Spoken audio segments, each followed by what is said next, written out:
रामू काका, इतनी बड़ी सुई, आप इसका क्या करेंगे? इसे हम गाय के अंदर डालेंगे।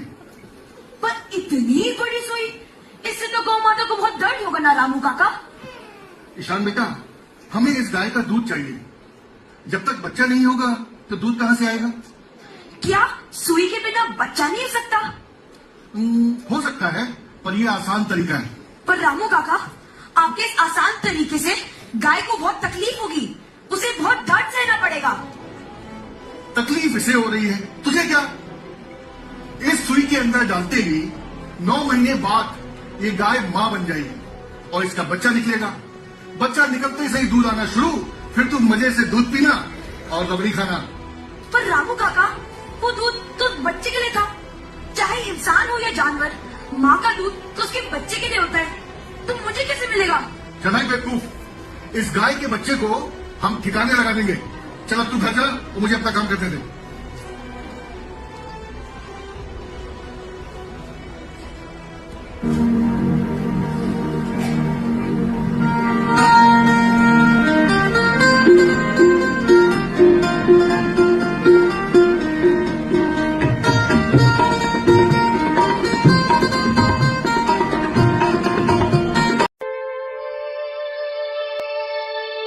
जब कुछ समय पहले मैंने ये सुना था कि डेयरी प्रोडक्ट्स से हेल्थ के ऊपर असर आता है, तो मैं थोड़ा सुनने के लिए तैयार थी कि वो बताएं क्या क्या क्या उसका कारण है। तो फिर एक तो उन्होंने बताया कि दूध के प्रोडक्ट से जो म्यूकस आकर के बनता है छाती में, तो उसका जो कोल्ड और कॉफ इत्यादि उसका बड़ा गहरा संबंध है। फिर और आगे चल करके पता चला कि कई ऐसे देश है जहाँ पर दूध का इस्तेमाल ज़्यादा नहीं होता, जैसे कि उस समय चाइना की बात, आजकल तो वो भी शायद बात बदल चुकी है, परंतु जिन देशों में दूध नहीं इस्तेमाल होता है अधिक डाइट में, वहाँ पर कैंसर की बीमारी भी कम आती।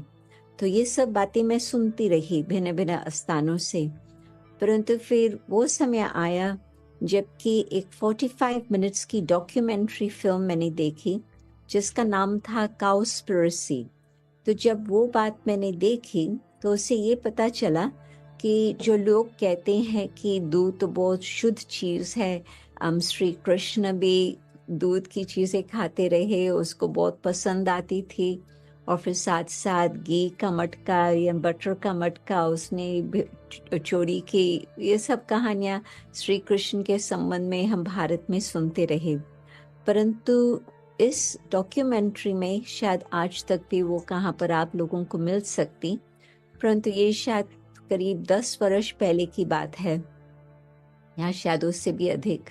तो उसमें खास ये उन्होंने बताया था कि बहुत ही बुरी गति होती है गौ माँ की, जबकि उसको बार बार इंसेमिनेट किया जाता है और फिर जैसे ही बछड़ा पैदा होता तुरंत ही उसको अलग किया जाता ताकि माँ और बच्चे का संबंध ज़्यादा अधिक न रहे। परंतु आप सोचो कि कोई भी माँ, चाहे वो जानवर माँ हो, परंतु उसको क्या फीलिंग्स होंगी जब तुरंत ही जन्म देते ही उस बछड़े को अलग किया जाता। और उसमें भी फिर ये बात थी कि बछड़ा यदि मेल है तो तुरंत उसका खात्मा कर देते, और बाकी बछड़ी यदि है फीमेल तो फिर उसको रख लेते हैं ताकि आगे का मिल्क प्रोडक्शन का भी मिलता रहे। तो बहुत ही हिंसक रीति से आजकल दूध का प्रोडक्शन हो रहा है। कहीं फिर मुझे कहते हैं नहीं नहीं नहीं, भारत में ऐसे नहीं है। मैं नहीं मानती, कारण स्टैटिस्टिक्स ये बताती है कि जहाँ पर डेयरी प्रोडक्शन है, कहाँ न कहाँ नजदीक पर मीट प्रोडक्शन भी अधिक चल। Why did I stop having milk when I got cancer? I was 28, no family history. I had a rare aggressive cancer. Of course I wanted to know what went wrong. And so I did a lot of research. I read scientific papers, research articles, number of case studies, and I found one common culprit, which was commercial dairy. You see, cows and buffaloes are injected with all kinds of hormones, so they give more and more milk. Hormones like oxytocin, synthetic estrogen, RBGH, and many more. All of these countries have banned RBGH because of its extremely harmful effects. but India hasn't. When this cocktail of hormones is ingested by humans, especially women, they have high chances of developing breast cancer, PCOD and all kinds of hormonal diseases. Up until I got cancer, I was having 2 glasses of milk a day. But now I consume oat milk, almond milk, coconut milk. It's easier to digest. It doesn't give you bloating and most importantly, it doesn't give you hormonal diseases. I will never allow mass distributed commercial milk to enter my home again, and you shouldn't either. Share this video with at least one woman you really care about.